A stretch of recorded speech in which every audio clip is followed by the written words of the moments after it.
إن الحمد لله نحمده ونستعينه ونستغفره ونعوذ بالله من شرور أنفسنا ومن سيئات أعمالنا من يهده الله فلا مضل له ومن يضلله فلا هادي له وأشهد أن لا إله إلا الله وحده لا شريك له وأشهد أن محمدا عبده ورسوله يا أيها الذين آمنوا اتقوا الله حق تقاته ولا تموتن إلا وأنتم مسلمون يا أيها الناس اتقوا ربكم الذي خلقكم من نفس واحدة وخلق منها زوجها وبث منهما رجالا كثيرا ونساء واتقوا الله الذي تساءلون به والأرحام إن الله كان عليكم رقيبا يا أيها الذين آمنوا اتقوا الله وقولوا قولا سديدا يصلح لكم أعمالكم ويغفر لكم ذنوبكم ومن يطع الله ورسوله فقد فاز فوزا عظيما أما بعد فإن خير الحديث كتاب الله وخير الهدي هدي محمد صلى الله عليه وسلم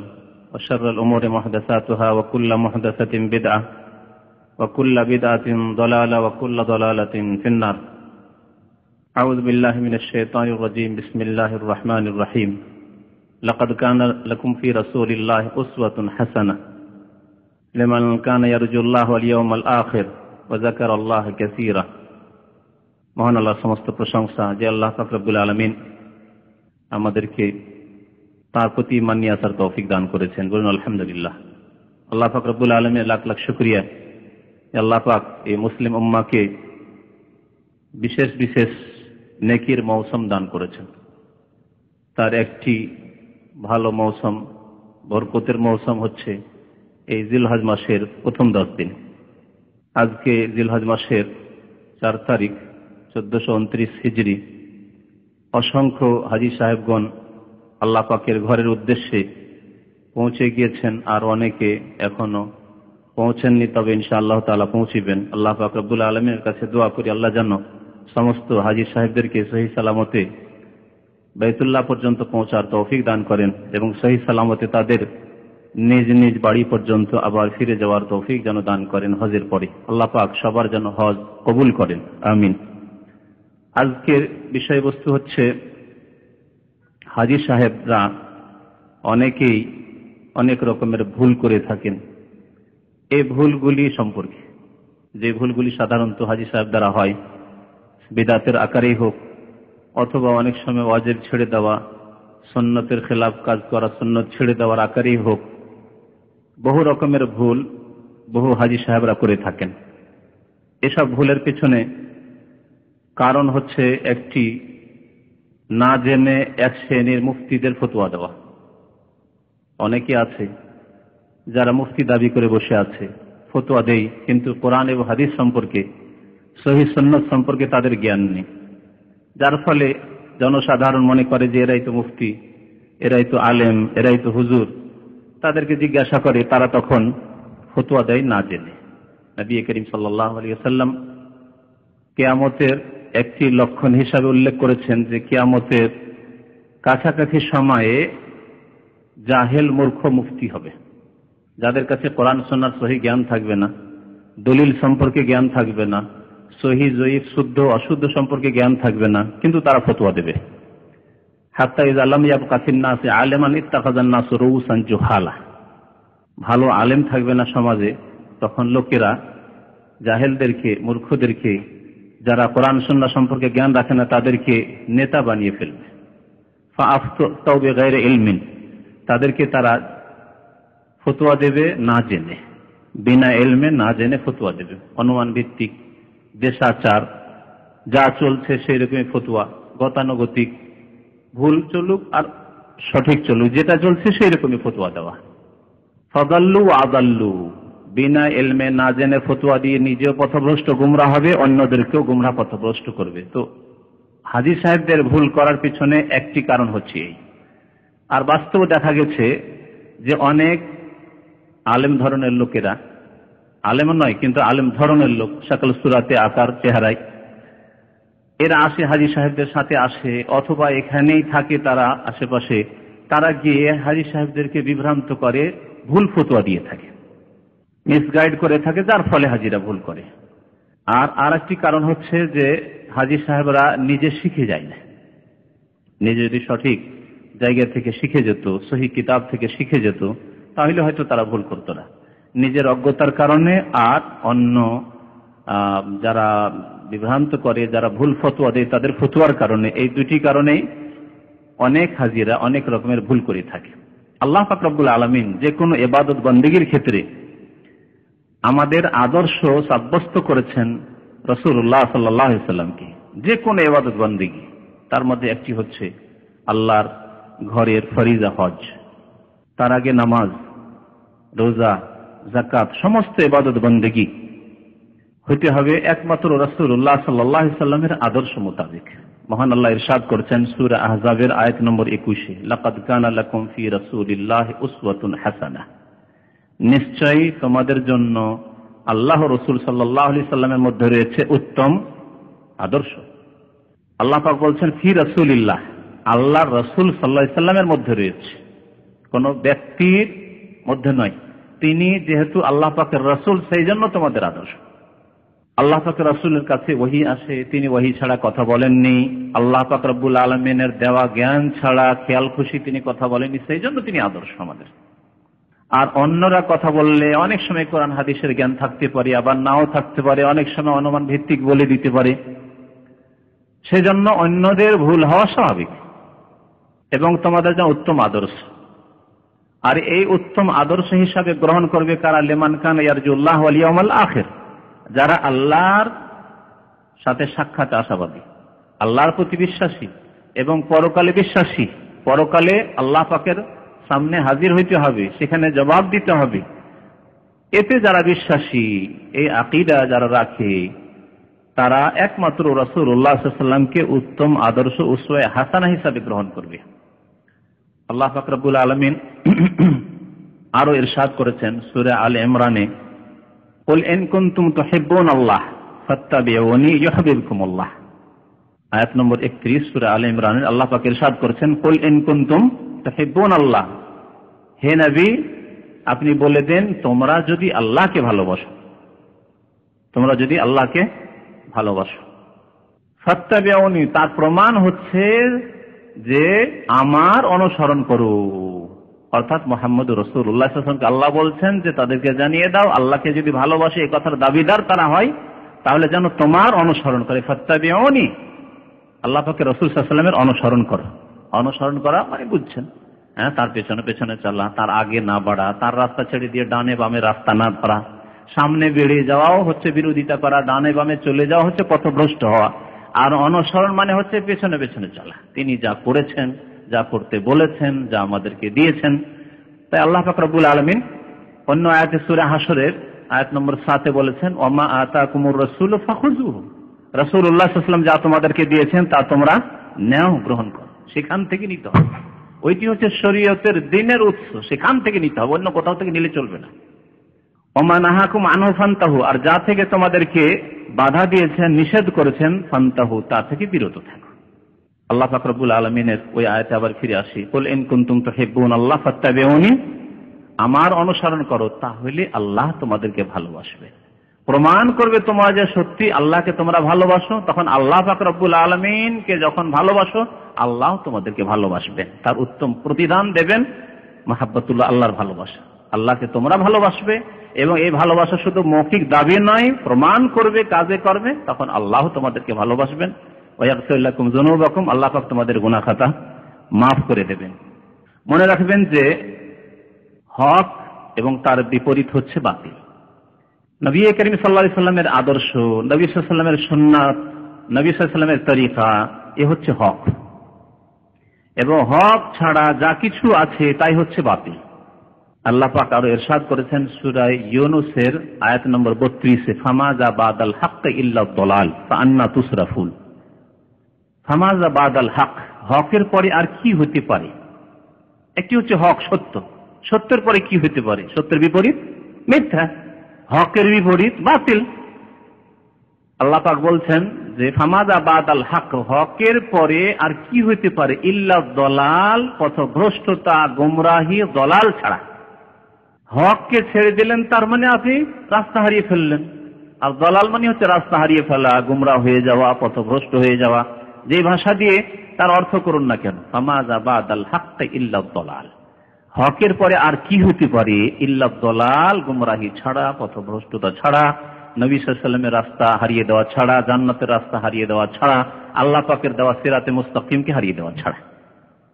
ফাআন্না তুসরাফুন, তাহলে হককে জেনে নেওয়ার পরে, সত্য উদ্ঘাটন হয়ে যাওয়ার পরে, সত্য তোমাদের কাছে আগত হওয়ার পরেও, পৌঁছে যাওয়ার পরেও, ফাআন্না তুসরাফুন, কোথায় তোমরা ফিরে যাচ্ছ, কোন দিকে তোমরা ফিরে যাচ্ছ? তো এই হক হচ্ছে রাসূলুল্লাহ সাল্লাল্লাহু আলাইহি ওয়াসাল্লামের আদর্শ। নবী করিম সাল্লাল্লাহু আলাইহি ওয়াসাল্লাম যেমন নামাজের ক্ষেত্রে বলেছেন, সাল্লু কামা রাআইতুমুনি উসাল্লি, তোমরা যেমন ভাবে আমাকে সালাত আদায় করতে দেখলে তেমন ভাবে সালাত আদায় করো। তেমনই নবী করিম সাল্লাল্লাহু আলাইহি ওয়াসাল্লাম আরাফার মাঠে, মেনায়, বিদায় হজে বিভিন্ন বক্তব্যে বারবার করে তাকিদ করেছেন সাহাবায়ে কেরামকে, খুযু আন্নী মানাসিকাকুম, তোমরা তোমাদের হজের বিধিবিধান, হুকুম আহকাম আমার কাছ থেকে গ্রহণ করে নাও, হজের মাসলা মাসাইল আমার কাছ থেকে শিখে নাও। লাআল্লি লাআলকাকুম বাদা আমি হাযা, সম্ভবত আমার এই বছরের পরে তোমাদের সাথে আমি আর সাক্ষাৎ করতে পারবো না। সুবহানাল্লাহ। লাআল্লি, সম্ভবত, লাআলকাকুম, তোমাদের সাথে আমি মুলাকাত করতে পারবো না, বাদা আমি হাযা, আমার এই বছরের পরে আর তোমাদের সাথে আমার সাক্ষাৎ হবে না।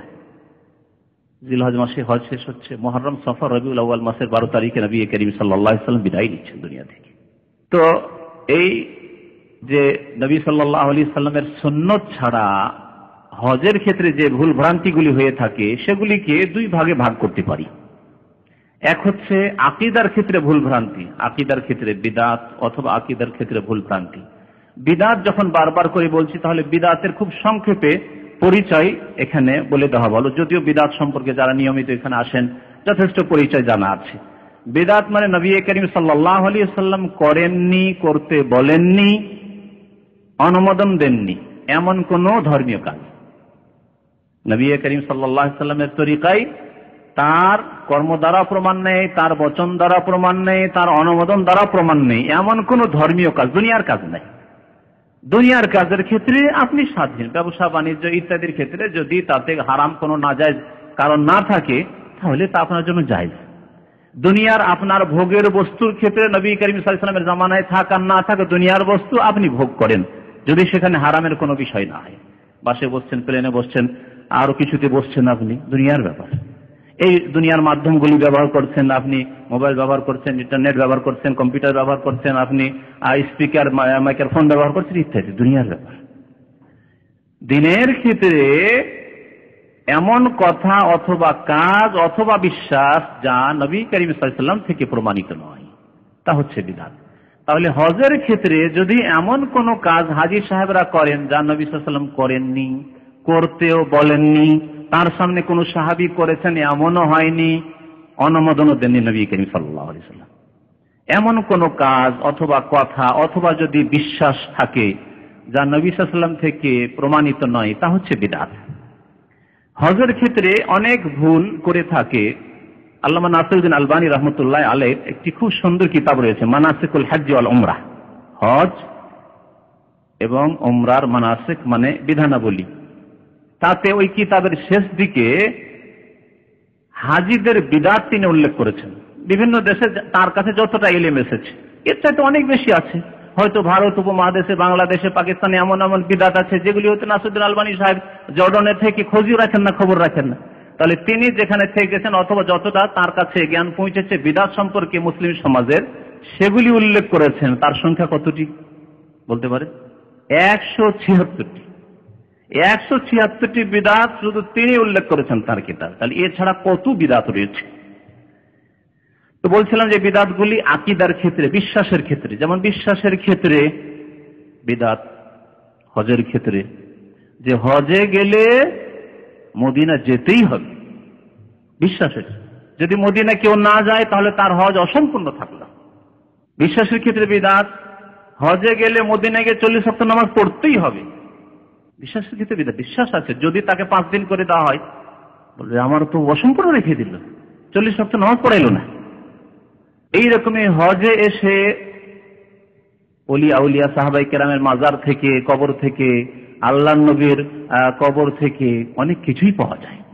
যদি শাহজালালে গিয়ে পাওয়া যায়, আটরসি মাইজভান্ডারিতে পাওয়া যায়, ভারতের আজমিরে গিয়ে চিশতির ওখানে পাওয়া যায়, যদি বাগদাদের জিলানির দরবারে পাওয়া যায়, তো আল্লাহ নবীর দরবার তো সবচেয়ে বড় দরবার, সেখানে কেন পাওয়া যাবে না?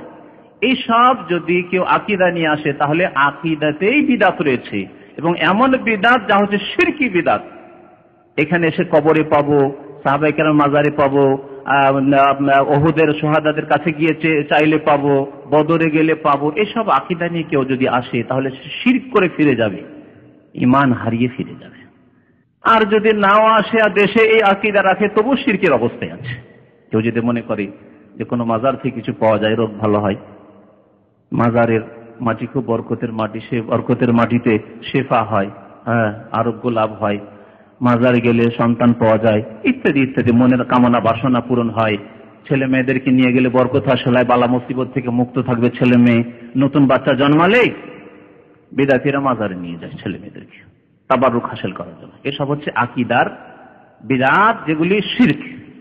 বিদআত এবং শিরক, বিদআত এই জন্য যে নতুন কাজ, আর শিরক এই জন্য যে আল্লাহ ছাড়া অন্য কিছুতে নাফা নোকসান, লাভ হবে ক্ষতি হবে, এইরকম শিরকি আকীদা রয়েছে। এইরকম বহু আকীদাগত বিদআত বা ভুল রয়েছে হাজী সাহেবদের। আর বাকিগুলি হচ্ছে কথার বিদআত আর কাজের বিদআত, আমলি বিদআত। আমলের ক্ষেত্রে, কর্মের ক্ষেত্রে বিদআত, অথবা কথার ক্ষেত্রে বিদআত। বিভিন্ন দোয়া বলে অথচ দোয়াগুলি প্রমাণিত নয়, বিশেষ বিশেষ জায়গায় দোয়া পড়ে অথচ বিশেষ বিশেষ জায়গায় কোনো দোয়া নেই, এগুলি হচ্ছে কথার বিদআত। তো এই দুই রকম বিদআতগুলির কিছু বিদআত আপনাদের সামনে, আমার কাছে 50টির বেশি নোট করা আছে, যতটা সময় সাথ দেয় আপনাদেরকে এই বিদআতগুলি শোনাবো।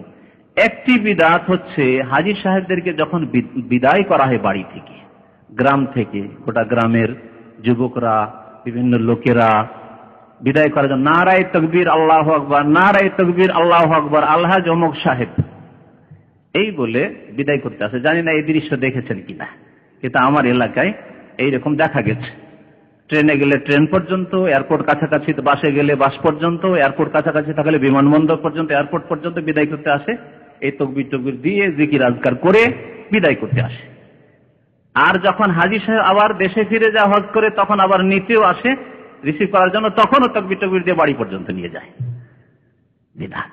আরেকটি বিদআত হচ্ছে অনেক মহিলারা বিনা মাহরামে, আপনজন যার সাথে স্থায়ীভাবে বিবাহ হারাম, অথবা স্বামী অথবা স্থায়ীভাবে বিবাহ হারাম, মাহরাম ছাড়া কোন মহিলার, সে বয়সিকা হোক আর নাই হোক, যুবতী হোক আর বৃদ্ধাই হোক, বিনা মাহরামে হজ করা জায়েজ নয়। তার উপর হজ ফরজ হয়নি যতক্ষণ পর্যন্ত কোনো মাহরাম না পেয়েছে, অথবা আরেক মাহরামের খরচের ব্যবস্থা না করতে পেরেছে। বাবা নিজের ভাগিনাকে বলছে, নিজের ছেলে, বাবা তুমি আমার টাকা নাও, দিয়ে আমার সাথে হজে চলে, এইরকম যোগ্যতা না হলে মহিলাদের হজ নেই। কিন্তু বিভিন্ন দেশ থেকে কিছু মহিলারা হজে আসে, একাই আসে। তুই একাই আসো বিনা মাহরামে কেমন করে? তো কিছু নাজায়েজ হিল্লা করে, এই হিল্লার বিদআত আছে। আমাদের দেশের অনেক মানুষ হিল্লা বুঝেন, বিবাহ শাদীর ক্ষেত্রে ওই হালাল করার হিল্লা বুঝেন, এখানেও এক হিল্লা আছে। কি হিল্লা? বিবাহিতা মহিলা, স্বামী আছে কিন্তু স্বামী হজে আসতে পারছে না, তার কারো সাথে টেম্পোরারি বিয়ে পড়িয়ে দিল, যে কদিন হজে থাকবে, যে হাজি যাচ্ছে, আর এক হাজি যাচ্ছে, আর এক বুড়া হাজি যাচ্ছে, বা কোনো হাজি যাচ্ছে, ওর সাথে টেম্পোরারি বিয়ে পড়িয়ে দিল, যে যাও, যে কদিন হজে থাকবে ও স্বামী হিসাবে থাকবে, তোমার সাথে মাহরাম যেন হইল, সাথে হজ করাবার জন্য। এই বিদআত বিভিন্ন মুসলিম দেশে আছে। আরেকটি বিদআত আছে এর কাছাকাছি, বিবাহ পড়াই নাই কিন্তু ভাই লাগিয়ে, আমাদের দেশে ধর্ম ভাই আছেন না, বাংলাদেশে খুব বেশি আছে, ধর্ম ভাই ধর্ম বোন, এই বিদআত খুব আছে। আর ধর্ম ভাই ধর্ম বোন লাগিয়ে দিয়েছে, নিজের বোনের মতো নির্জন হয়ে গল্প করছে, বোনের বাড়ি খাওয়া দাওয়া করছে, বোন উঠিয়ে উঠিয়ে খাওয়াচ্ছে, খাতির করছে, এই নোংরা বিদআত, এই বেহায়া বিদআত আছে। আর হজের সময় বিশেষ করে এক হাজী সাহেব আসছে এলাকার, আর এক হাজী সাহেব নিয়ে আসছে, মানে মহিলা আসছে, মহিলার কেউ নেই, একা হজে আসছে, ভাই আপনার সাথে ভাই লাগিয়ে নিয়ে, আমি আপনার ধর্ম বোন, আপনি আমার ধর্ম ভাই, লাগিয়ে দিয়ে চলে আসলে হজে নিয়ে মাহরাম বানিয়ে নিতে থাকে। এই হচ্ছে এক বিদআত, যে বিদআত হাজী সাহেবরা করে থাকে। হজের আরেকটি বিদআত হচ্ছে উচ্চারণ করে নিয়ত পড়ে নিয়ত করা।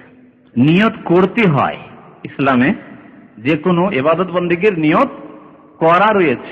আপনারা এখানে ইসলামী সেন্টারে এসেছেন দিনের কথা শোনার জন্য, প্রত্যেকে নিয়ত করে এসেছেন, কিন্তু নেকির আশায় যাচ্ছি এক, 2 নম্বর হচ্ছে এলেম শেখার জন্য যাচ্ছি, হ্যাঁ, আমার অজ্ঞতা দূর করার জন্য যাচ্ছি, আমার অনেক ভুল ভ্রান্তি থাকতে পারে সেগুলি সারাবার জন্য যাচ্ছি, এই নিয়তে এসছে। আর এটা হচ্ছে সৎ নিয়ত। আর আরেকটি নিয়ত এটাও হইতে পারে যে এক বন্ধু বলেছে যে তোমার সাথে দেখা করা আমার সময় নেই, যদি দেখা করতে হয় ইসলামিক সেন্টারে, হয়তো এখানেই সময় দিয়েছে, তাই ও দেখা করার জন্য এসেছে, বাচ্চার 1 ঘন্টা বসে আছে ওর জন্য, ওটাও নিয়ত, ওর নিয়তে এসছেও, কিন্তু নিয়ত করে এসছে, ভালো নিয়ত করে আসুক আর মন্দ নিয়ত করে আসুক, নিয়ত করে এসেছে, এর নাম নিয়ত। কিন্তু কেউ নামাই তো পড়েননি, নামাই তো আযহাবা ইলা মাকতাবিল জালিয়া, মাকতাবিদ দাওয়া বলেছেন কেউ? এখানে কেন বলেন না? এখানে ওই বিদআত চালু হয়নি, কিন্তু নামাজের ক্ষেত্রে, রোজার ক্ষেত্রে, হজের ক্ষেত্রে এই বিদআত চালু করেছে বিদআতীরা। যদি হজ করে বলে আল্লাহুম্মা ইন্নী নাওয়াইতুল হাজ্জা ওয়াল উমরাতা ফায়াসসিরহুম আলী ওয়া বারিক লি ফি, সব বিদআত।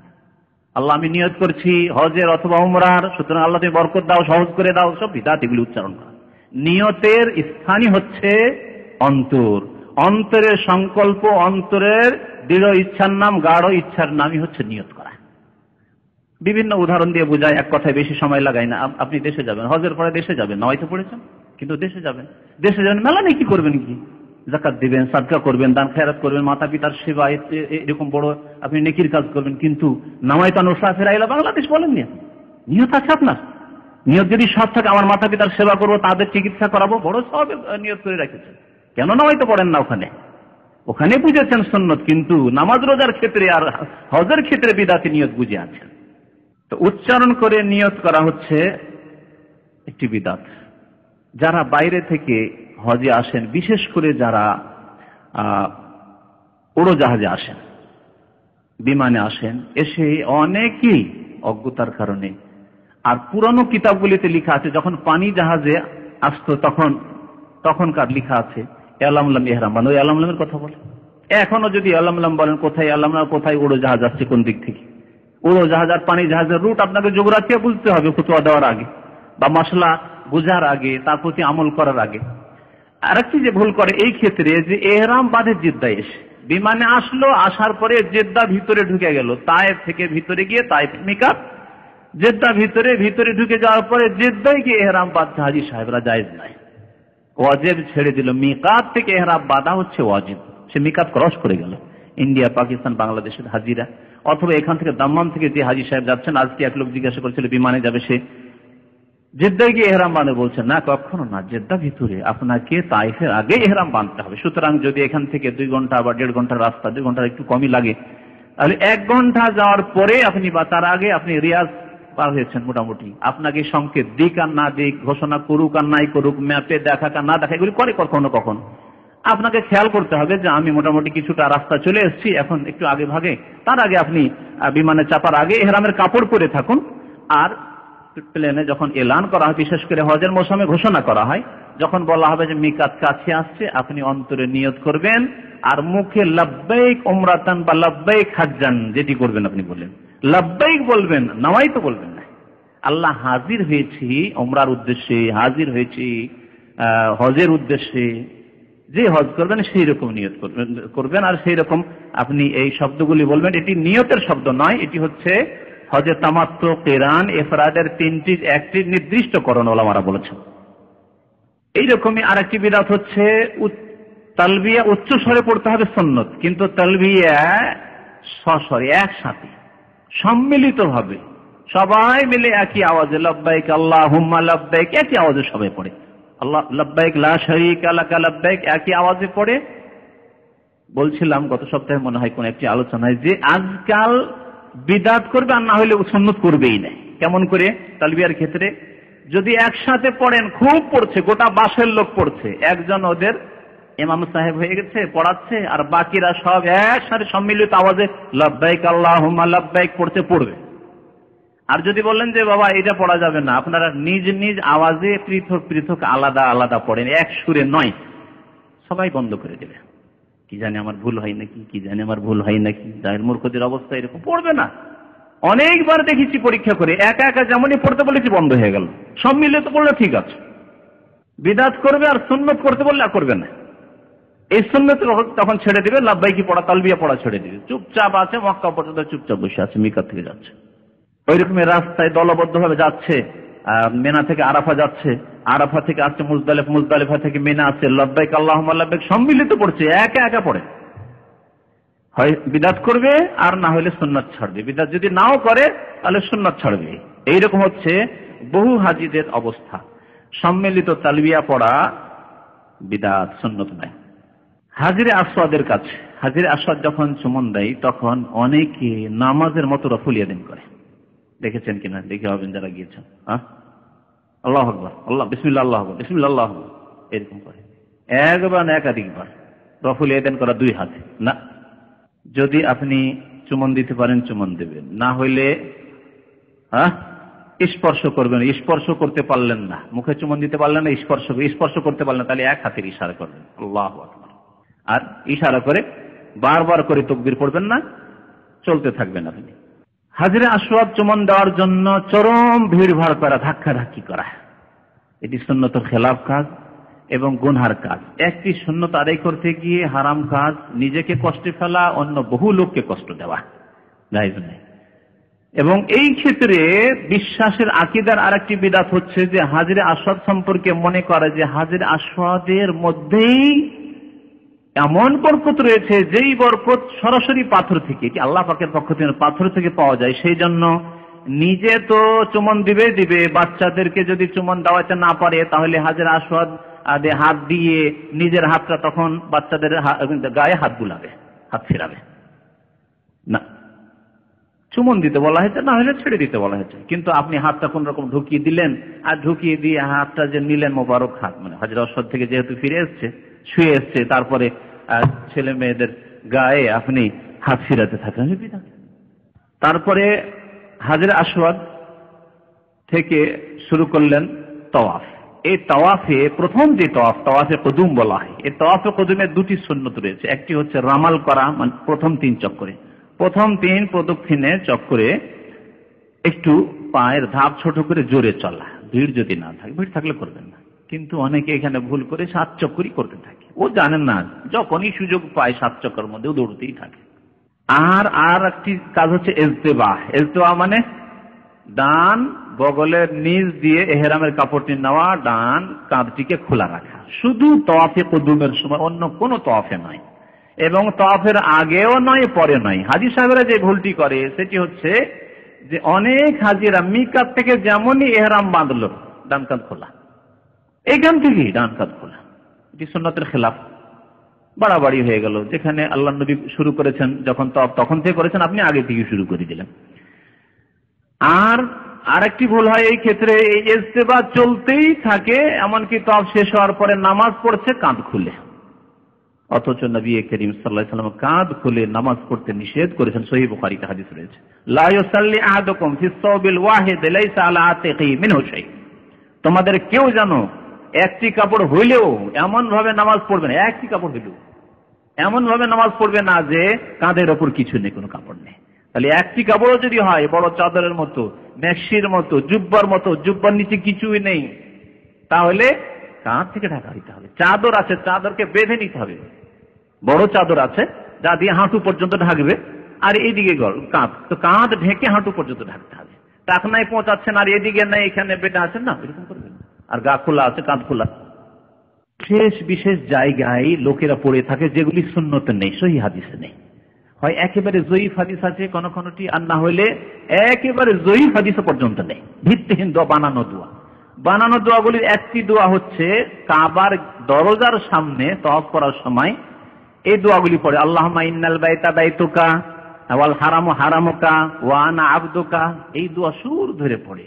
আর এই দোয়াগুলিতে মজার কথা হচ্ছে যে একটা ইমাম বানায়, মুআল্লিম নাই, ভাড়া করে স্থানীয়, আর তারপরে সে সামনে পড়তে থাকবে, আর পিছনে পিছনে যা পড়ছে, যা কানে আওয়াজ আসছে, ভুল আসুক আর সহি আসুক, সেটাই বলতে আছে। অর্থ বুঝে না, কি চাইলো না চাইলো। যদি জিজ্ঞাসা করেন যে আচ্ছা বাবা কি চাইলেন আপনি, তা তো বলতে পারি না, কিছুই তো বুঝি না, আরবি বুঝি না, হাহাল আদরি, হাহাল আদরি। দুনিয়াতে যদি হাহাল আদরি হয় তো কবরেও হাহাল আদরি থাকবে। তো এইরকম হাহাল আদরিওয়ালা দোয়া করবেন না। দোয়া করবেন যাতে করে আপনার অন্তরে ইয়াকিন থাকে যে আমি আল্লাহর কাছে এই চেয়েছি, আল্লাহর কাছে আশা করি পাবো। উদউল্লাহ ওয়া আনতুম মুকিনুনা বিল ইজাবাহ। নবী করিম সাল্লাল্লাহু আলাইহি ওয়াসাল্লাম ইরশাদ করেছেন, তোমরা আল্লাহর কাছে দোয়া করো এবং তোমাদের যাতে কবুল হওয়ার সম্পর্কে ইয়াকিন থাকে, দৃঢ় বিশ্বাস থাকে যে আল্লাহ কেন কবুল করবেন না, অবশ্যই কবুল করবে আল্লাহ পাকের দরবারে। নেব আল্লাহর কাছে, কাই মনে দোয়া করবেন, একাগ্র চিত্তে দোয়া করবেন। অর্থ বুঝে দোয়া করলে তো আর মন্ত্রের মতো পড়তে আছেন, সামনে একজন পড়ছে, আপনারা শুনছেন আর পড়ছেন, বিদাতি তরিকা। বিশেষ বিশেষ দোয়ার ক্ষেত্রে একটি দোয়া পড়ে কাবার গেটের সামনে, ওই দোয়া একটি বিদাত রয়েছে। আর একটি দোয়া পড়ে কাবার যে ছাদ থেকে পানি পড়ার নালা রয়েছে, দেখেছেন মিজাব, কোন দিকে আছে বলতে পারেন? কোন দিকে আছে? উত্তর দিকে, মাশাআল্লাহ, মদিনার দিকে আছে। পিতলের সোনালী রঙের নালা আছে। তো ওই সামনে যখন আসে তখন বিদাতি হাজিরা বলে আল্লাহুম্মা আজিল, বলে তারা বলে যে আল্লাহুম্মা আজিল্লানি ফি যিল্লিকা ইয়াওমা লা যিল্লা ইল্লা যিল্লুকা। বিদাতি দোয়া। দোয়ার অর্থ ভালো হলেই যে আপনি মানে বানিয়ে দোয়া করবেন আর বিশেষ ক্ষেত্রে তা চলবে না। অর্থ ভালো হইলেও যেহেতু ক্ষেত্র আপনি খাস করে দিলেন যে বিশেষ জায়গায়, এই জায়গায় মিজাবে নালার নিচে, ওখানে আমি এই দোয়া করব, তারপরে বিশেষ তরিকাতে দোয়া করবো, খাস দোয়া, একটা খাস দোয়া ওখানে রয়েছে, সেই জন্য বিদাত। তাহলে এখানে দুটি বিদাত, একটা হচ্ছে যে স্থান খাস করলেন আর দোয়াও খাস করলেন, আল্লাহুম্মা আজিল্লানি ফি যিল্লিকা ইয়াওমা লা যিল্লা ইল্লা যিল্লুকা, খাস দোয়া হইলো, আর স্থান খাস করলেন যে ওই নালার সামনে হইলো, সেই জন্য এই দোয়া বিদাত। বাকি নালার সামনেও করেন, অন্য দিকে করেন, আল্লাহ তোমার আরশের ছায়া দান করিও, আল্লাহ কিয়ামতের মাঠে ছায়া দান করিও, এটি এর অর্থ বিদাতি দোয়ার অর্থ, কোনো অসুবিধা নেই, যে কোনো জায়গায় করেন না। তারপরে রুকনে ইরাকি, কাবার 4টি কর্নার রয়েছে, কোণা রয়েছে, 4টি কোণার নাম রয়েছে প্রত্যেকটি। আপনারা হয়তো একটি কোণার নাম জানেন, কি? রুকনে ইয়ামানি। কোন কোণাকে বলে? দক্ষিণ পশ্চিম, ইয়ামানের দিকে যেহেতু সেজন্য ইয়ামানি, দক্ষিণ পশ্চিম দিকে। আর আরেকটি কর্নার যেটি পূর্ব দক্ষিণ, সেটাও ইয়ামানের দিকে আছে, কিন্তু সেখানে যেহেতু হাজিরে আসওয়াদ লাগানো আছে, সেজন্য সেই রুকনটা হাজিরে আসওয়াদ, রুকনুল হাজিরে আসওয়াদ বলেই মশহুর, লোকেরা জানে। তাহলে এই দুটি হয়ে গেল রুকনে ইয়ামানি, দুটি রুকনে ইয়ামানি, ইয়ামানের দিকে। আর একটি হচ্ছে যেটি হচ্ছে আপনার পূর্ব উত্তর দিকে, পূর্ব উত্তর দিকে, সেটাকে বলা হয় রুকনে ইরাকি, যেহেতু ইরাক সেখান থেকে, মক্কা থেকে পূর্ব উত্তর দিকে। আর আরেকটি হচ্ছে যেটি পশ্চিম উত্তর দিকে, সেটিকে বলা হয় রুকনে শামি, যেহেতু শাম দেশের দিকে, সিরিয়া জর্ডানের দিকে, ফিলিস্তিনের দিকে, সেই জন্য রুকনে শামি। তো রুকনে ইরাকের কাছে বিদাতির আরেকটি দোয়া পড়ে আল্লাহুম্মা ইন্নী আউযু বিকা মিনাশ শাক্কি ওয়াশ শিরকি ওয়াল কুফরি, এরকম করে দোয়াগুলো সুর ধরে পড়ে, কি মজা লাগে শুনতে। যেমন সুরের ওয়াজ শুনতে মজা লাগে ইন্ডিয়া বাংলাদেশে, তেমনই মজা লাগে এই দোয়াগুলি শুনতে।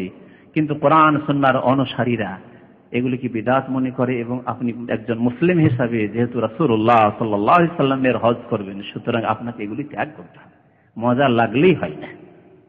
আপনারা দুনিয়ার কায়দা একটা জানেন, দুনিয়ার একটা গ্রামার জানেন, যে যত মজা লাগে খেতে তত বেশি ক্ষতি, ঠিক না? ক্ষতি নয়?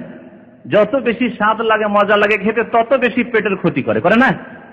তাহলে বিদআতগুলি এই জন্য মজা লাগে যে শয়তান ওগুলোকে সাজিয়ে পেশ করে মানুষের সামনে, যেগুলি কর, ভালো লাগছে, কেউ করে না, তুই করছিস, কত মজা লাগে, কত সুন্দর সুরে পড়ছে দোয়াগুলি, তাতে বেশি ক্ষতি।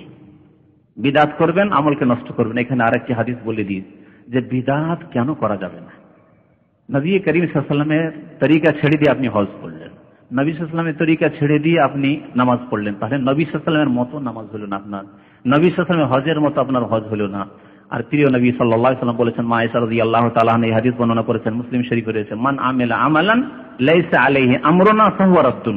কেউ যদি এমন কোন আমল করে, হজ করে আসে, লাইসা আলাইহি আমরুনা, আমার আদর্শ মোতাবেক তা হলো না, আমার হজের মতো তার হজ হলো না, আমার নামাজের মতো নামাজ হলো না, ফাহুয়া রাদ্দুন, সেটি প্রত্যাখ্যাত, মারদুদ, রিজেক্টেড, কবুল হবে না।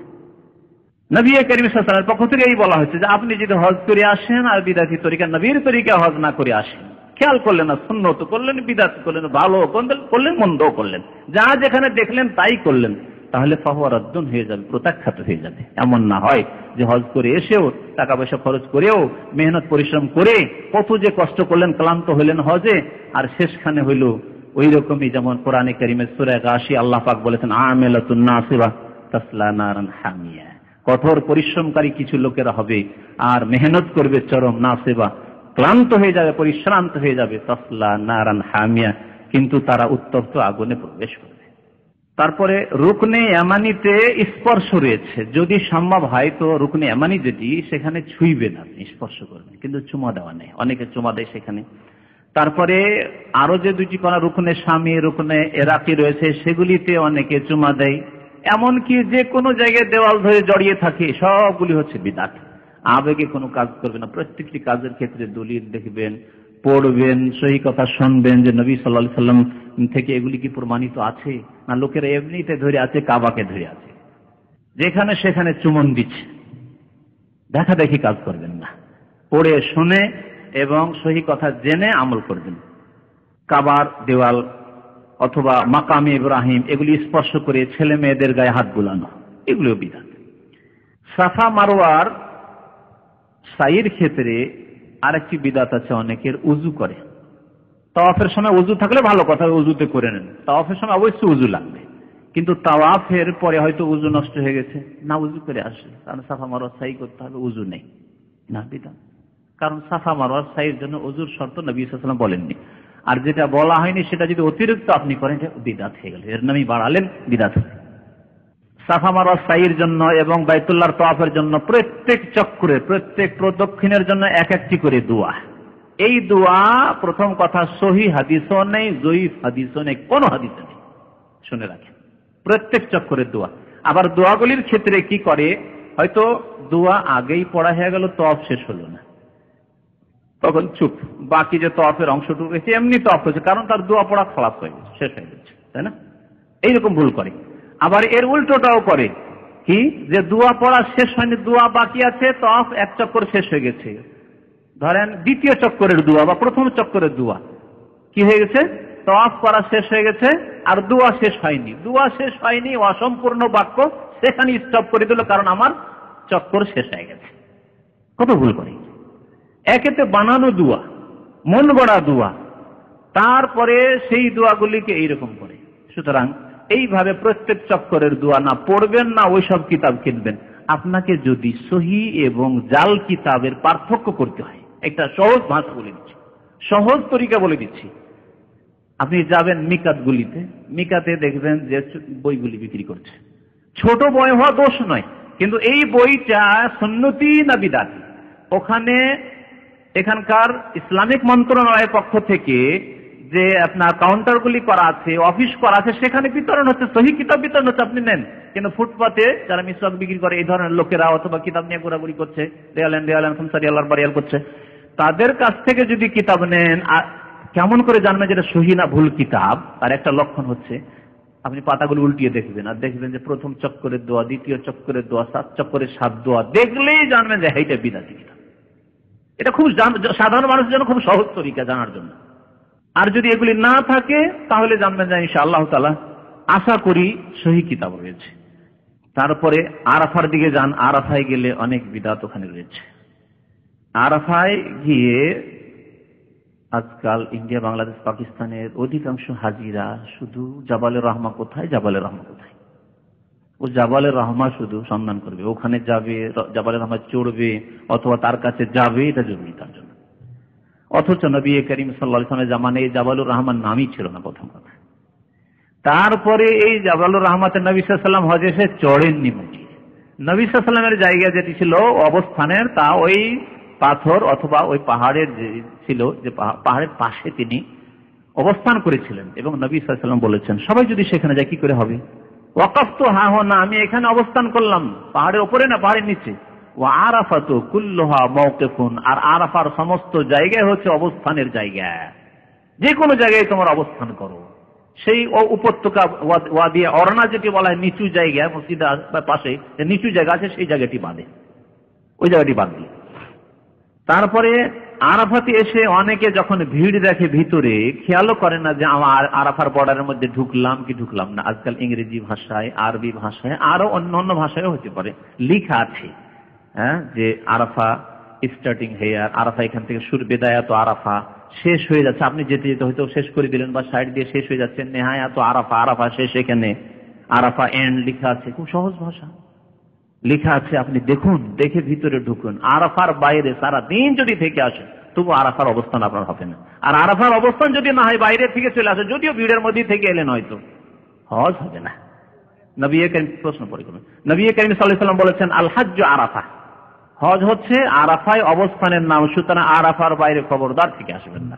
এই ক্ষেত্রে আর একটি ভুল যা করে তা হচ্ছে সূর্য ডুবে না তার আগেই আগে ভাগে চলে যায়, ভিড়ে আর কত থাকবো, আর আগে ভাগে চলে গেলে ভিড়টা বাঁচতে পারবো, গিয়ে গাড়ি পেয়ে যাবো, অথবা পায়ে হেঁটে আগে মুজদালিফা পৌঁছে যাবো, ভালো জায়গা পাবো। আসর থেকে মাগরিবের মাঝে সূর্য ডোবেনি, তার আগেই আরাফা ছেড়ে দিয়ে বাইরে চলে এসেছে, তাহলে ওয়াজিব ছুটে গেল, সুন্নতের খেলাফ হলো, ওয়াজিব ছুটে গেল, দম দিতে হবে, না হলে হজ অসম্পূর্ণ থাকবে। সূর্য ডুবিয়ে দেওয়া পর্যন্ত সেখানে অবস্থান করা হচ্ছে ওয়াজিব। আরেকটি মাসলা শুনেন, আরেকটি বিদআত। ইন্ডিয়া, বাংলাদেশ, পাকিস্তানের অধিকাংশ হাজিদের ইতিকাদ, অধিকাংশ মুসলিমদের ইতিকাদ, আরো কিছু আরব দেশে এই বিদআতি আকীদা আছে যে হজের দিন, আরাফার দিন যদি শুক্রবার পড়ে তাহলে তার নাম হচ্ছে হজ্জে আকবরী। তারপরে কি আরো কথাবার্তা, যদি একদিন আগে পরে হয়ে যায়, শুক্রবার না হয় শনিবারে চলে গেল, অথবা বৃহস্পতিবারে চলে গেল। সৌদি আরবের অনেক খরচ আছে সরকারের, এই জন্য চালাকি করে এইটাকে এদিক সেদিক বানচাল করে দিল, শুক্রবারে হজ হতে দিল না। এই হলো জাহেল মূর্খদের কথা। শুনেছেন? অনেকে শুনেছেন। কি খরচ হচ্ছে, কি স্বার্থ আছে? আর তারপরে আপনার যে ইতিকাদ, বিদআতি বিশ্বাস, ভ্রান্ত বিশ্বাস, না কোনো সহিহ হাদিসে আছে না কিছুতে আছে যে শুক্রবারে হজ হলে, একটা জাল কথা, মিথ্যা কথা কি আছে যে শুক্রবারে যদি আরাফা হয় তাহলে 72 হজের নেকি পাবে। এই বিদআতি ইতিকাদ তাদের। এক হজ নয়, কত হজ পাবে? 72 হজ। এইরকমই ইতিকাদ আছে মাজারগুলি সম্পর্কে। দেশে থাকতে শুনতাম যে আজমিরে গেলে 3 বার গেলে 1 হজের নেকি পাওয়া যায়, কবর পূজারীদের ইতিকাদ।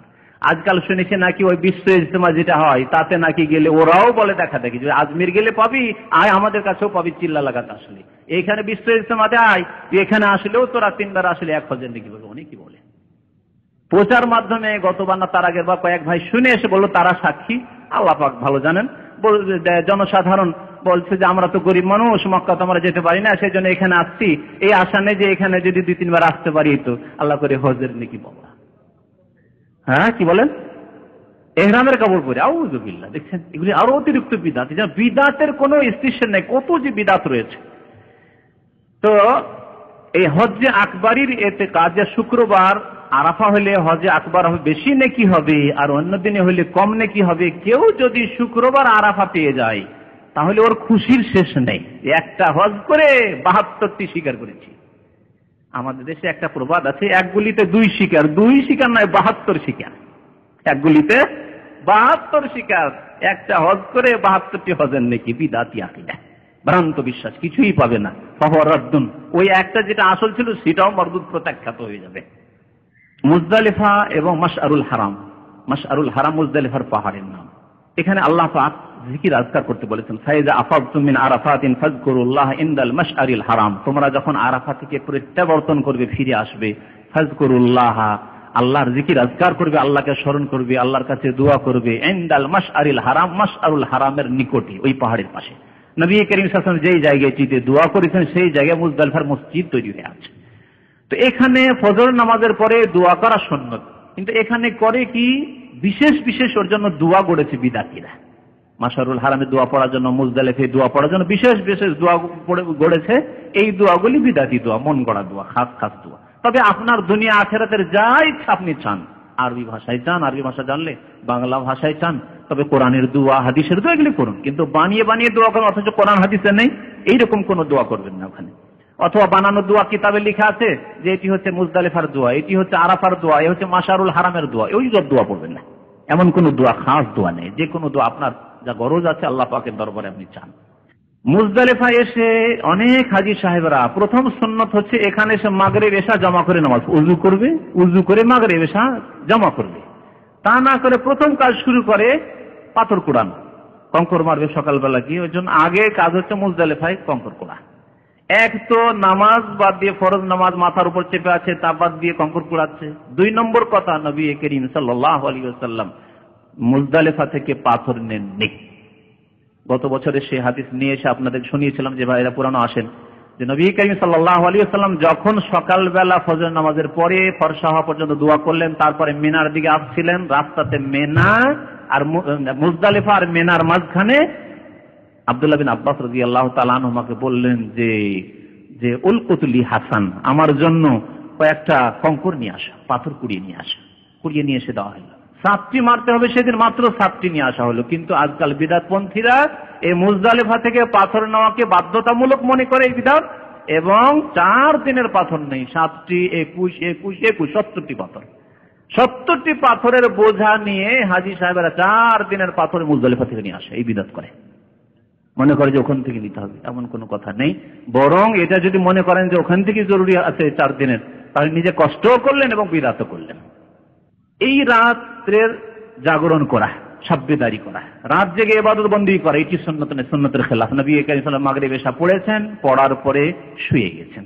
আপনি হালকা কিছু খাওয়া দাওয়া করেন, মাগরিব এশা নামাজ পড়ে তারপরে ঘুমিয়ে যান। ফজরের সময় জাগেন, ফজর একটু আগে জেগে ওযু করে নেন, লাইন টান যাতে একটু কম থাকে বাথরুমে, সেজন্য একটু আগে জেগে যান, এটা আপনার সুবিধার জন্য বলা হচ্ছে। তারপরে আপনি ফজর নামাজ পড়ে দোয়া নবী সাল্লাল্লাহু আলাইহি ওয়াসাল্লাম করেছেন, এটি সুন্নত। কিন্তু রাত জেগে জেগে ইবাদত করবেন, তাহাজ্জুদ পড়বেন, এইরকম কাজ এখানে সুন্নত নয়।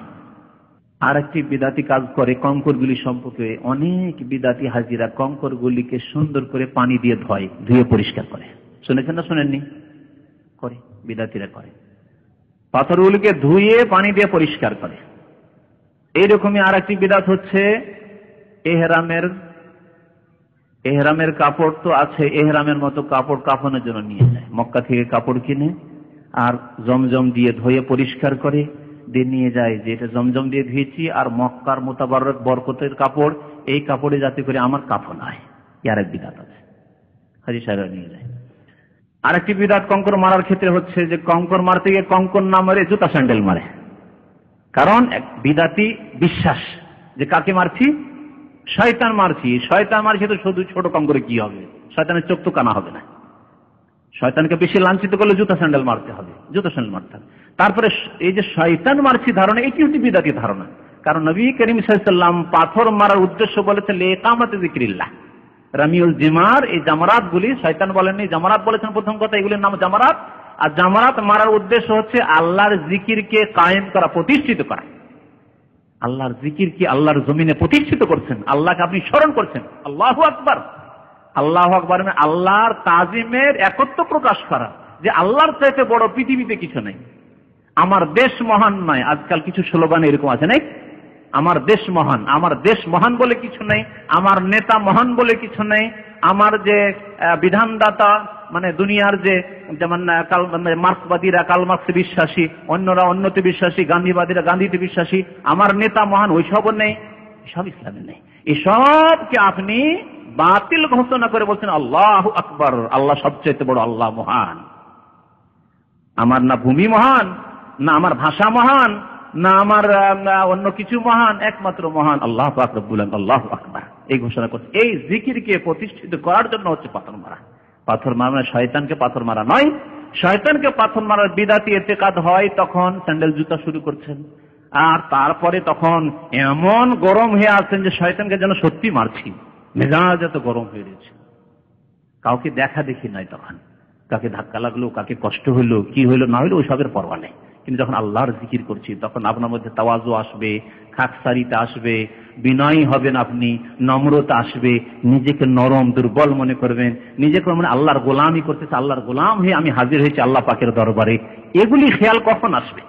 যখন আপনি সুন্নত মোতাবেক এই হজের বিধানগুলি আদায় করবেন। আরেকটি ভুল রয়েছে হাজী সাহেবদের অনেকের, যে অনেকে মনে করে যে এত কুরবানি জবাই করে লাভ কি, খামাখাতে নষ্ট হচ্ছে, হয়তো কুরবানির টাকাটা ফকির মিসকিনকে দান করিয়ে দিই। এটা অনেকেই করে, এই ভুল হাজী সাহেবের অনেকেই করে। আর এরকম বিভ্রান্ত করার জন্য অনেকে বসে আছে মক্কায়, এমন এমন পথভ্রষ্ট লোক বসে আছে বিভ্রান্ত করার জন্য। কেউ তো মানুষের পকেট মেরে খাচ্ছে, দাও তোমার পকেটে কুরবানি করে দেবো, ব্যাংকে 400 টাকা দিতে হয়, আর তুমি যদি এখন কিনতে যাও এক তো হয়রান হবে, তারপরে 400 টাকার নিচে কোনো কুরবানি পাবে না, দাও 200 টাকায় তোমার কুরবানি করে দিচ্ছি, 250 টাকায় কুরবানি করে দিচ্ছি, আপনি আমার তো 100-150 টাকা বেঁচে যাবে, চলে গেল, দিয়ে দিলেন ওকে। অথচ জানেন না তাকে যে সে আল্লাহকে কতটুকু ভয় করে, শুধু লেভেল দেখবেন না, অনেক সময় এই লেভেলও ফেল। আর আমরা এমন দেশের মানুষ, যেই দেশে গরুর হাটে এরকম দাড়িওয়ালারাই ঠকামি করে না, দাড়িওয়ালা লোকেরাই গরুর হাটের দালাল। সুতরাং শুধু লেভেল দেখে কখনোই কথা ভাববেন না যে সব লেভেলই ঠিক আছে, দুনিয়াবি লেভেলও হইতে পারে, দুনিয়ার গরজেও দাড়িটা হইতে পারে।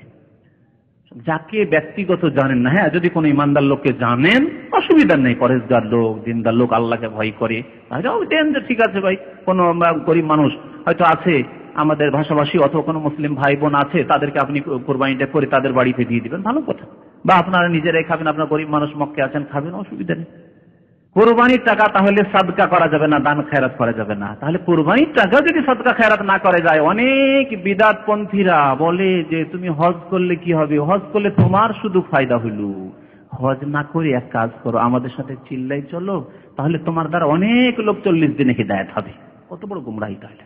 অথচ ফরজ হজ, এইরকম অনেক খবর অনেক সময় পাওয়া গেছে, ফরজ হজ হাজি সাহেব বের হচ্ছে, বলছে হজে কি কোনো হজ পরে দেখা যাবে, দুনিয়ার লোক বেনামাজি হয়ে রয়েছে, তাদেরকে তবলিগ করবেন না, তাদেরকে নামাজ রোজা দোয়া কালাম শিখাবেন না, আপনি হজে যাচ্ছেন, ওই সব চলেন আমাদের সাথে চলেন। হজের টাকা দিয়ে ওকে নিয়ে চলে গেল বিদেশি চিল্লায়, নিয়ে চলে গেল থাইল্যান্ডে, নিয়ে চলে গেল তাকে মালয়েশিয়া, ইন্ডোনেশিয়া নিয়ে চলে গেল, ইউরোপ আমেরিকা নিয়ে চলে গেল। এরকম বহু ঘটনা পয়সাওয়ালাদের সাথে ঘটছে।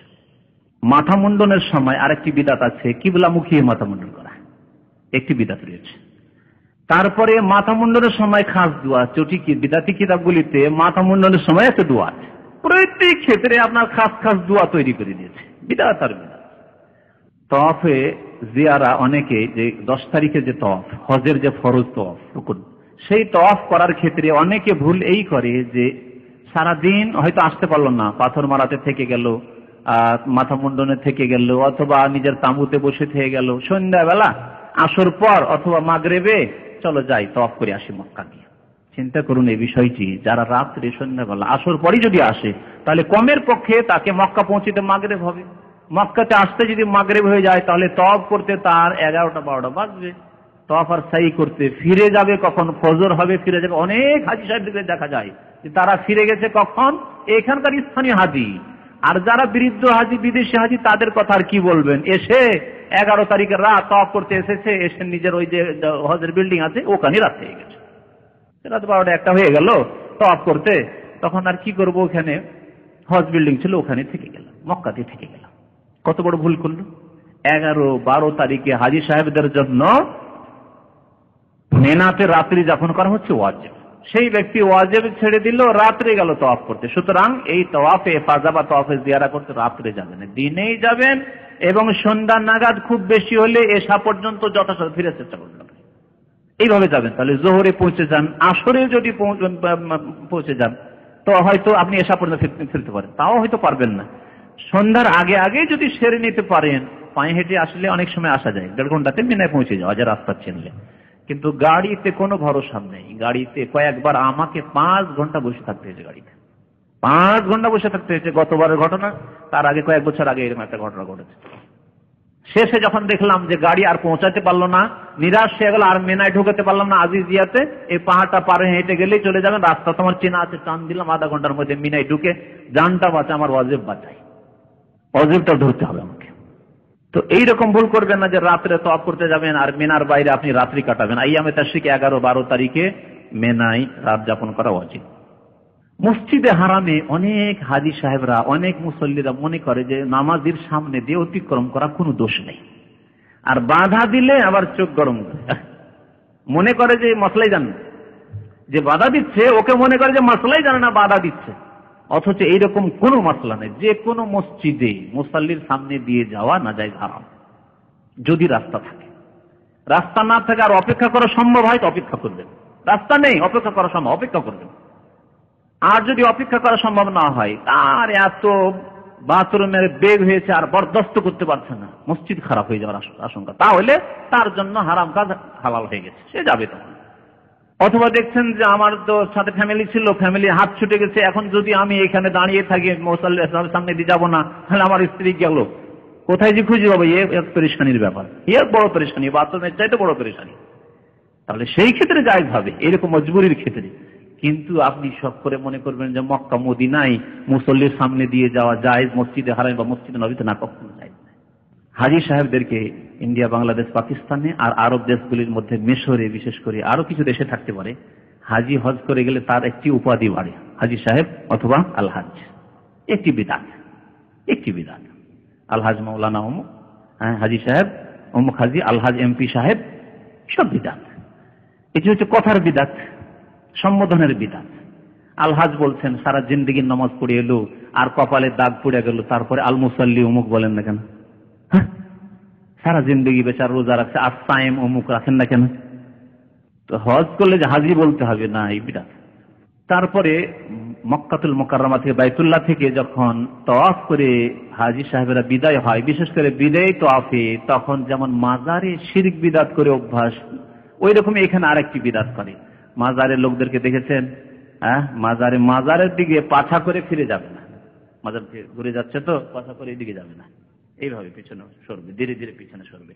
ওইরকম বহু লোককে দেখা যায় মসজিদ নববীতে, মসজিদে হারামে কাবার দিকে তাকাচ্ছে আর এরকম পিছনে সরছে, বিদআত। তারপরে মদিনা যান, ভালো কথা, কিন্তু মদিনা যাওয়ার নিয়তটা সুন্নতি নিয়ত হইতে হবে। মদিনা যাওয়ার সুন্নতি নিয়ত হচ্ছে যে মদিনা যাচ্ছেন রাসূলুল্লাহ সাল্লাল্লাহু আলাইহি ওয়াসাল্লামের মুবারক হাত দিয়ে তৈরি করা মসজিদ, যার নামই হচ্ছে মসজিদে নববী, অর্থাৎ নবী সাল্লাল্লাহু আলাইহি ওয়াসাল্লাম মসজিদ। সেই মসজিদে আমি নামাজ আদায় করার জন্য যাচ্ছি, এটি হবে আপনার প্রথম নিয়ত। এবং সেখানে যাওয়াকে আপনি মনে করবেন না যে হজের অংশ, জরুরি নয়। হজ হয়ে গেছে আমার মক্কা এবং মেনা, আরাফা, মুজদালিফা দিয়ে আমার হজ হয়ে গেছে। এখন ওখানে যদি যেতে পারি ভালো কথা, না হলে অন্য কোনো সফরে আমি যেতে পারি, সুযোগ সুবিধা না হলে পরেও যেতে পারি, কোনো সময় আগেও যেতে পারি, এর আগে এসেছি, অসুবিধা নেই, হজের কোনো ত্রুটি নেই। যদি কেউ মনে করে হজে কিছু ত্রুটি খেয়ে গেল, তাহলে সে বিদাতি আকীদা রাখলো। তারপরে ওখানে যাওয়ার উদ্দেশ্য যদি এইরকম হয় যে না, মদিনা যাচ্ছি নবী সাল্লাল্লাহু আলাইহি ওয়াসাল্লামের কবর মোবারক জিয়ারতের উদ্দেশ্যে, কবর মোবারক তো বলবে না। প্রথম কথা, এখানে কথার বিদাত হচ্ছে নবীর কবরের নাম হচ্ছে রওজা। যদি আলেমরা বলে, যদি বক্তারা বলে, ভালো ভালো বক্তারা বাংলাদেশের বলে, তাহলে সাধারণ মানুষ কি শিখবে বলে? নবীর পাকের রওজা মোবারকে আমার দরুদ সালাম পৌঁছে দাও, মানে রওজা মানে কবর। আর যদি মানে পাকা কবরগুলি ইন্ডিয়া বাংলাদেশের পাকা কবর হয়, তাহলে সেগুলির নাম হচ্ছে মাজার। আর যদি আপনার বাবা মা যারা তারা জিন্দেগি মানুষ করলো, কত মেহনত পরিশ্রম করে, তার কবরগুলি কবর, মিসকিন হয়েই থাকলো, ওগুলো কেন মাজার বলেন না? বরং ওখানে বেশি বেশি আপনার যাওয়া উচিত ছিল। মাজার মানে জিয়ারতের স্থান। তো আপনার আব্বা আম্মার কবর, ওই যেগুলিকে মাজার বানিয়ে তার চাইতে বেশি বেশি জিয়ারত করেন আপনি। মাঝে মাঝে যান, সপ্তাহে 2 বার 4 বার 5 বার করে যান, কবর দেখতে যান, আব্বা আম্মার কবর দেখতে যান এবং তাদের জন্য দোয়া করেন সেইখানে। সেটাও তো মাজার, জিয়ারতের জায়গা। কেন মাজার বললেন না আপনার বাবা মায়ের কবরকে? এই যে বিদাতি কথা, রওজা, মাজার, কবর, 3 ভাগে ভাগ করা কবরকে, এই এক বিদাত। তারপরে নবী করিম সাল্লাল্লাহু আলাইহি ওয়াসাল্লামের কবর উদ্দেশ্য সফর করা না, এই সফর করবেন না। সফর করবেন নবী সাল্লাল্লাহু আলাইহি ওয়াসাল্লামের মসজিদে নামাজ পড়ার উদ্দেশ্যে। দলিল বলতে গেলে সময় লাগে। নবী সাল্লাল্লাহু আলাইহি ওয়াসাল্লাম বলেছেন, লা তুসাদ্দুর রিহালু ইল্লা ইলা সালাসাতি মাসাজিদ। নেকির উদ্দেশ্যে কোনো সফর করা যাবে না 3টি মসজিদ ছাড়া, ইল্লা ইলা সালাসাতি মাসাজিদ। তাহলে নেকির উদ্দেশ্যে আপনার বাড়ি ঢাকা আর যাচ্ছেন, আমি সিলেট যাচ্ছি, কেন? শাহজালাল বাবার দরবারে, না, হারাম এরকম সফর করা নেকির উদ্দেশ্যে। নেকির উদ্দেশ্যে চিটাগাঙে বায়েজিদ বোস্তামের মাজারে যাচ্ছে, অথচ বায়েজিদ বোস্তামের খোঁজ নিলাম যে বাংলাদেশে জীবনে যায়নি। মাজার যে কেমন গেল আল্লাহ জানে, উড়ে গেল না কেমন ভাবে গেল, হাওয়াতে গেল না ভুয়াতে গেল আল্লাহ জানে। ভুয়া তো বুঝেনি না, ভুয়া কবর। নবী সাল্লাল্লাহু আলাইহি ওয়াসাল্লামের মসজিদে নামাজ পড়ার নিয়তে যাবেন। 3টি মসজিদ ছাড়া অন্য কোথাও সফর করা নিষেধ। আপনি ভ্রমণে যাচ্ছেন, ব্যবসায় যাচ্ছেন, চিকিৎসায় যাচ্ছেন, অসুবিধা নেই। মাতা পিতা আছে, তাদের সাথে দেখা করতে যাচ্ছেন, অসুবিধা নেই, নেকির কাজেই যাচ্ছেন। কিন্তু কোনো স্থানের নেকির উদ্দেশ্যে না। এই 3টি স্থান ছাড়া চতুর্থ কোনো স্থান নেই যেখানে নেকির উদ্দেশ্যে সফর করবেন। তারপরে অনেক বিদাতিরা করে কি, হজে আসতে পারে না অথবা উমরায় আসতে পারে না, মক্কা মদিনা কোনোদিন আসতে পারে না। সাথী বন্ধু বা দেশের কোন লোক হাজী সাহেবরা যাচ্ছে, তার হাতে চিঠি লিখে পাঠায় রাসূলুল্লাহ সাল্লাল্লাহু আলাইহি ওয়াসাল্লামকে। আরজি মানে দরখাস্ত, আরজ, 1টি 2টি 3টি নম্বর দিয়ে 10টি 20টি অনেকগুলি আরজ গুজার নবী সাল্লাল্লাহু আলাইহি ওয়াসাল্লামের দরবারে দরখাস্ত লিখে, ইয়া রাসূলুল্লাহ আমার জন্য হজে কাউসারের পানির ব্যবস্থা করিয়েন, ইয়া রাসূলুল্লাহ আমার জন্য শাফাত করিয়েন, ইয়া রাসূলুল্লাহ আমার একটা মেয়ে সাবালিকা হয়েছে, বড় হয়েছে, ইয়া রাসূলুল্লাহ একটা ভালো ছেলের ব্যবস্থা করিয়েন, ইয়া রাসূলুল্লাহ ইত্যাদি। শিরকি, এক তো শিরকি কথা আল্লাহর নবীর কাছে চাও, আল্লাহ পাকের কাছে চাইতে হবে। যদি শাফাতও চাইতে হয় বলতো আল্লাহ তোমার নবীর শাফাত আমাকে দান করো, রাসূলুল্লাহ সাল্লাল্লাহু আলাইহি ওয়াসাল্লামের কাছে চাইবেন না। হাউজে কাউসার চাইতে আল্লাহ তোমার নবীর হাউজে কাউসার থেকে আমাকে পানি পান করে, আল্লাহ, আল্লাহর কাছে দোয়া করতে হবে। সামনে এসে এইরকম শিরকি দোয়া করুক তবুও শিরক, আর দরখাস্ত লিখে পাঠায় কাগজে, তাও শিরক। মদিনায় প্রবেশ করার আগে অনেক বিদাতীরা গোসল করা সুন্নত মনে করে, এটি বিদাত। মদিনায় এসেছি সেজন্য গোসল করতে হবে, তারপরে মদিনা মসজিদ নববীতে ঢুকতে হবে বা মদিনায় ঢুকতে হবে, বিদাত। তারপরে মদিনায় ঢোকার খাস বিশেষ দোয়া, এখানেও বিশেষ দোয়া তৈরি করেছে বিদাতীরা, এও বিদাত। মসজিদ নববীর কাছে এসে প্রথম নামাজ পড়ে না বিদাতীরা, প্রথম কবর জিয়ারত আল্লাহর নবীর, তারপরে নামাজ পড়া, এটি বিদাত। আগে নামাজ পড়বেন, ফরজ নামাজের সময় থাকলে ফরজ নামাজ পড়বেন, না হইলে তাহিয়াতুল মসজিদ পড়বেন, 2 রাকাত নামাজ পড়বেন, তারপরে আপনি রাসূলুল্লাহ সাল্লাল্লাহু আলাইহি সাল্লামের মোবারক কবরের জিয়ারত করবেন সুন্নত মোতাবেক। কবর জিয়ারত করবেন, কিন্তু সেটি লক্ষ্য উদ্দেশ্য থাকবে না, সেখানে প্রথমে আসবেন না, বরং প্রথমে মসজিদে এসে মসজিদে নামাজ পড়বেন 2 রাকাত কমের পক্ষে, তারপরে কবরের কাছে গিয়ে আদবের সাথে সালাত এবং সালাম পেশ করবেন এবং নিজের জন্য দোয়া করতে হলে কিবলার দিকে ফিরে কিবলামুখী হয়ে দোয়া করে, কবর সামনে করে দোয়া করবেন না। এইরকম ইতিকাদ রাখবেন না যে কবরের পাশে যদি সেটে গিয়ে কাছাকাছি দোয়া করি তো বেশি কবুল হবে, এটি ওসিলা হবে, মাধ্যম হবে, এগুলি সব বিদআতি ধারণা, বরং শিরকি ধারণা যে কবরের কাছে দোয়া করলে আল্লাহ দ্রুত কবুল করবেন, শিরকি ধারণা। কেন দ্রুত হবে? ওখানে হটলাইন সেখানে আছে, আর অন্য জায়গায় হটলাইন নেই, হটলাইন নিজেই তৈরি করতে হবে। আল্লাহর নেক বান্দারা যেমন হটলাইন আল্লাহ পাকের সাথে তৈরি করেছেন, হটলাইন তৈরি করা মানে এই নয় যে পীর বলিরা নাকি একবারে সরাসরি আল্লাহর সাথে কথা বলে ফানা ফিরলে, ওই সব শিরকি কথা নাই। আপনি দোয়া করলে যাতে আল্লাহ পাক কবুল করেন তাড়াতাড়ি, এইরকম হালাল রিজিক খেতে হবে, শিরক বিদআত মুক্ত হইতে হবে, নেক আমল করতে হবে, হারাম নাজায়েজ থেকে আর অপছন্দনীয় কাজ থেকে বাঁচতে হবে, তাহলে আল্লাহ পাক আপনার দোয়া কবুল করবেন। এইভাবে নবী করিম সাল্লাল্লাহু আলাইহি সাল্লামের কাছে দোয়া করা শিরক যেমন, তেমনি নবী সাল্লাল্লাহু আলাইহি ওয়াসাল্লামের কবরের পাশে যদি দোয়া করার মনে করে যে আল্লাহ তাড়াতাড়ি দোয়া করবেন, এটি হচ্ছে বিদআত। এইরকমই নবী সাল্লাল্লাহু আলাইহি ওয়াসাল্লামের ওসিলা দিয়ে দোয়া করা, এটি হচ্ছে বিদআত, হারাম। আল্লাহর কাছে দোয়া করছেন, কিন্তু আল্লাহ তোমার নবীর ওসিলায় আমার গুনাহ খাতা মাফ করে দাও, এই ওসিলা ধারা তো আমাদের দেশে রয়েছে। কারণ এই শিক্ষা দেওবন্দিরাও দিয়েছে, বেরেলভিরাও দিয়েছে, আর সবগুলি দিয়েছে, তবলিগ ভাইরাও দিয়েছে। সবাই যখন এই শিখায়, তাহলে আর এর চাইতে ভালো আর শিখবেন কোথায়? মুশকিলটা এখানে। নবী সাল্লাল্লাহু আলাইহি ওয়াসাল্লাম ওসিলা ধরে দোয়া করা কোন সহিহ হাদিস দ্বারা প্রমাণিত নয়। সুতরাং কোন মৃত ব্যক্তির, নবী হোক, ওলি হোক, আল্লাহর নেক বান্দা হোক, যেই কেউ হোক, ইব্রাহিম আলাইহিস সালাম হোক, নূহ আলাইহিস সালাম হোক, মুহাম্মদুর রাসূলুল্লাহ সাল্লাল্লাহু আলাইহি ওয়াসাল্লাম হন না কেন, কোন নবী ওলির ওসিলা মাধ্যম দিয়ে, ব্যক্তির ওসিলা দিয়ে দোয়া করবেন না। দোয়া করবেন নিজের ঈমান এবং আমলের মাধ্যমে। আল্লাহ আমি তোমার উপর ঈমান নিয়ে এসেছি, আল্লাহ আমি 2 রাকাত নামাজ পড়েছি, আমি একটি কোরআন খতম করেছি, আল্লাহ আমি 100টা রিয়াল আল্লাহ তোমার রাস্তায় দান করেছি, আল্লাহ তুমি আমার গুনাহ খাতা মাফ করে দাও, বালা মুসিবত দূর করে দাও। নিজের নেক আমলকে মাধ্যম বানাবেন।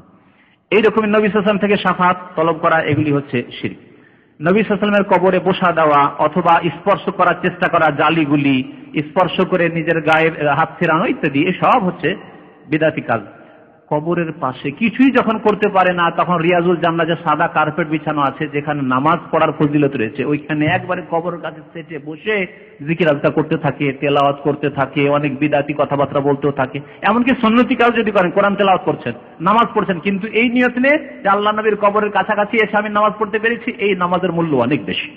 এখানে এসে আমি কোরআন খতম করলাম বা কোরআন 2 পারা পড়লাম, এর অনেক নাকি বেশি, তাহলে এগুলি বিদআতি আকীদা, জায়েজ নয়। একজন হায়দ্রাবাদীর লোক, আমি যখন মদিনা ইউনিভার্সিটির ছাত্র ছিলাম, বহুবার এই ঘটনা হয়তো শুনিয়েছি এখানে, তখন রিয়াজুল জান্নাহ এসে 2 রাকাত নামাজ পড়ে বসেছি, পাশের লোকটি দেখছি ইয়া রাসূলুল্লাহ ইয়া রাসূলুল্লাহ ইয়া রাসূলুল্লাহর জিকির করছে। পাশে সালাম দিয়ে কথা বললাম আদবের সাথে, কি করছেন আপনি? বলছে আল্লাহকে রাসূলকে জিকির কর রাহা, মানে আল্লাহ রাসূলের জিকির করছি। আল্লাহ রাসূলের জিকির করছেন? আল্লাহ বলছে উযকুরুল্লাহ যিকরান কাসীরা, আল্লাহর জিকির আল্লাহ করতে বলেছেন। কোথায় কোরআন হাদিসে আছে যে রাসূলের জিকির করো? আছে? হ্যাঁ, ফাযকুরুনি আযকুরকুম, আল্লাহ বলছেন তোমরা আমাকে স্মরণ করো, আমার জিকির করো, আমি তোমাদেরকে স্মরণ করব। আল্লাহ পাকের জিকির করতে বলা হয়েছে। যখনই এই কথা ঠান্ডা করে বলেছি, বলছে আমাকে বুঝাবার দরকার নেই, আমি দেশ থেকে শিখে এসেছি। ঠান্ডা হয়ে বললাম যে কি শিখে এসেছেন? বলছে আমার মাওলানা বলেছে, কি বলেছে? যে মক্কা যাবে তখন সেখানে আল্লাহর জিকির বেশি বেশি করবে, আর যখন মদিনা যাবে তখন রাসূলের জিকির বেশি বেশি করবে। জি, এটি আমি শুনে বলছি, কারো মাধ্যম দিয়ে বলছি না। এই হচ্ছে হাজী সাহেবদের অবস্থা হজের মৌসুমের। ইয়া রাসূলুল্লাহ ইয়া রাসূলুল্লাহ ইয়া রাসূলুল্লাহ জিকির করছে, শিরক, বড় শিরক। আল্লাহ ছাড়া অন্যকে ডাকা, আল্লাহ ছাড়া অন্যকে ফরিয়াদ করা। ওমান আযাল্লু মিম্মান ইয়াদউ মিন দুনিল্লাহ, ওর চাইতে পথভ্রষ্ট আর পৃথিবীতে কেউ নেই। আল্লাহ বলছেন কে হইতে পারে? কেউ নেই। যেই ব্যক্তি আল্লাহ ছাড়া অন্যকে ডাকে, ইয়াদউ মিন দুনিল্লাহ, মাল্লা ইস্তাজিবু লাহু ইলা ইয়াউমিল কিয়ামা, কিয়ামত পর্যন্ত তার ডাকে সাড়া দিতে পারবে না, জবাব দিতে পারবে না, হাজির হতে পারবে না, সাহায্য করতে পারবে না, তাদেরকে ডেকে থাকি। ওর চাইতে পথভ্রষ্ট আর কেউ নেই। ওয়াহুম আন দুআহিম গাফিলুন, খোঁজ খবরে নেই যে এরকম শিরকি কুফরি কাজ করছে এরা। তারপরে যখনই মসজিদে নববীতে আসবে তখনই একবার করে জিয়ারত করতে হবে না।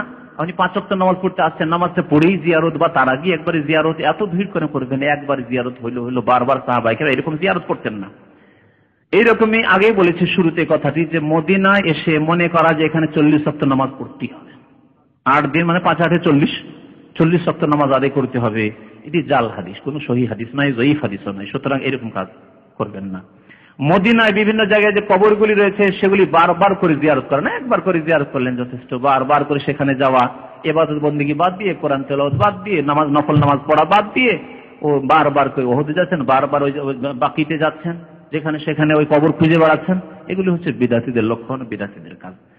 প্রতিদিন সকালবেলা বা সন্ধ্যাবেলা এই 2 বেলায় দেখবেন বাকির কবরস্থানে, যাকে বিদআতীরা, প্রথম কথা এখানে কথার বিদআত হচ্ছে বাকিকে জান্নাতুল বাকি বলে বিদআতীরা, জান্নাতুল বাকি না, মাকবারাতুল বাকি মানে বাকির কবরস্থান। বাকির কবরস্থানে সকালবেলা ভিড়, বিদআতীদের ভিড়, আর সন্ধ্যাবেলা ভিড়। আর কি কাঁদন সেখানে, ওই রকম কাঁদন মসজিদ নববীতে খুঁজবেন পাবেন না হয়তো। এত কাঁদন কাঁদে গিয়ে বাকিতে বিদআতীরা, এগুলো হলো বিদআতীদের কাজ। কবরে গিয়ে কান্না আসে মৃতদের কাছে, আর যিনি আল হাইয়ুল কাইয়ুম লা তাখুযুহু সিনাতুন ওয়ালা নাওম, তার দরবারে কান্না আসে না। সুবহানাল্লাহ, কি জুলুম করেছে তারা। আল্লাহ পাকের দরবারে কেঁদে দোয়া করতে তৌফিক হয় না। আর যারা মারা গেছে, দুনিয়া থেকে বিদায় নিয়েছে, তাদের কাছে গিয়ে কান্না করে। যদি করে শোক মাতমের জন্য তবু হারাম, আর যদি কান্না করে যে এদের ওসিলায় এদের মাধ্যমে পাবো, এদের কাছ থেকে পাবো, তবু আরো বড় হারাম, শিরক। আল্লাহ পাক যেন বুঝার তৌফিক দান করেন। এইরকম মসজিদ নববী থেকে বের হওয়ার সময় বা নবী সাল্লাল্লাহু আলাইহি ওয়াসাল্লামের কবর মোবারক থেকে সালাম দিয়ে বের হওয়ার সময় পিছপা হয়ে বের হওয়া, সোজা হয়ে বেরিয়ে না আসা, এটিও বিদআত। সুতরাং এইরকম বিদআত করবেন না। নিজের খেয়াল খুশি ধরে নেবেন না যে পিঠ দেখে বিদায় হব, কেমন বিদআত হবে। আপনি আপনার শ্বশুর বাড়ি গিয়ে কেমন হয় বিদায় হয়? হ্যাঁ, আপনার আব্বার কাছ থেকে মায়ের কাছ থেকে কেমন করে বিদায় আসেন, ওই রকম বাড়ি থেকে বিদায় হন না কিভাবে? হ্যাঁ, তাহলে ওখানে কেন হন না? তারপরে যদি কোনো আদব করতেই হয় তাহলে তা তো শরীয়তে প্রমাণ থাকতে হবে, নবী করিম সাল্লাল্লাহু আলাইহি ওয়াসাল্লামের প্রমাণ থাকতে হবে। সাহাবায়ে কেরামরা বেশি আদব করতেন রাসূলুল্লাহ সাল্লাল্লাহু আলাইহি ওয়াসাল্লামের জীবদ্দশায় না আপনি বেশি আদব শিখেছেন? নিশ্চয়ই আপনি আদব শিখেননি। নবী করিম সাল্লাল্লাহু আলাইহি ওয়াসাল্লামের সাহাবায়ে কেরাম আবু বকর, ওমর, উসমান, আলী বা 1,24,000 বেশি সাহাবায়ে কেরামের চাইতে বেশি। সুতরাং এইরকম বিদআতি কাজ করবেন না। এছাড়াও বহু বিদআত, বহু ভুল ভ্রান্তি হাজী সাহেবদের রয়েছে। আল্লাহ পাক যেন আমাদেরকে বোঝার তৌফিক দান করেন, আমাদের হক কথা মানার তৌফিক দান করেন, হক কথা জানার যেন তৌফিক দান করেন, আমাদেরকে হজ আদায় করার যেন তৌফিক দান করেন। যেসব ভাইরা হজের উদ্দেশ্য করেছেন আল্লাহ যেন তাদেরকে তৌফিক দান করেন। যেসব ভাইরা হজের উদ্দেশ্যে এবছরে করতে পারেন আল্লাহ তাদেরকে যেন হজের তৌফিক দান করেন। আল্লাহ পাক রব্বুল আমাদের হজ যেন কবুল করেন, আমাদের গুনাহ খাতা যেন মাফ করে দেন। আমাদের যেসব ভাইরা হজে যাবেন না তাদেরকে আরাফা রোজা রাখা যেন তৌফিক দান করেন। আল্লাহ পাক আমাদের সমস্ত গুনাহ খাতা যেন মাফ করে দেন। আল্লাহ আমাদের সবাইকে যেন জান্নাতুল ফিরদৌস দান করেন। আল্লাহ আমাদের কবর আযাবকে যেন দূর করে দেন। আমাদের আত্মীয় স্বজন যারা ইন্তেকাল করেছেন আল্লাহ তাদের কবর আযাবকে যেন দূর করে দেন। আমিন ইয়া রাব্বাল আলামিন। ওয়া সাল্লাল্লাহু আলা নবিয়িনা মুহাম্মদ ওয়া আলা আলিহি ওয়া সাহবিহি আজমাইন। সাফা মারওয়া কোথায়? কোন জায়গায় থাকতে পারে, রাত্রে থাকবে, দিনে কি লালবাতি থাকবে? হ্যাঁ, রাত্রে সন্ধ্যায় থাকতে পারে হয়তো, অথবা কোন জায়গায় থাকতে পারে, আল্লাহ আল্লাহ। লেখা আছে বড় বড় পিলার, উঁচা উঁচা, মানে এই বিল্ডিং এর সমান মোটামুটি উঁচা উঁচা পিলার দেওয়া আছে, তো লেখা আছে সাফা মারা বাতি আছে না। উনি বলছেন আরাফার কথা, আরাফার কথা বলছেন। গত বছর ইফরাদ হয়ে 8 তারিখে সন্ধ্যায় মিনায় পৌঁছে পরের দিন আরাফায় চলে যায়। এর পূর্বে কাবা তাওয়াফ করা হয়নি। 10-12 তারিখ পর্যন্ত বাকি কাজগুলি ঠিকমতোই করা হয়। এই অবস্থায় কোনো অসুবিধা নেই।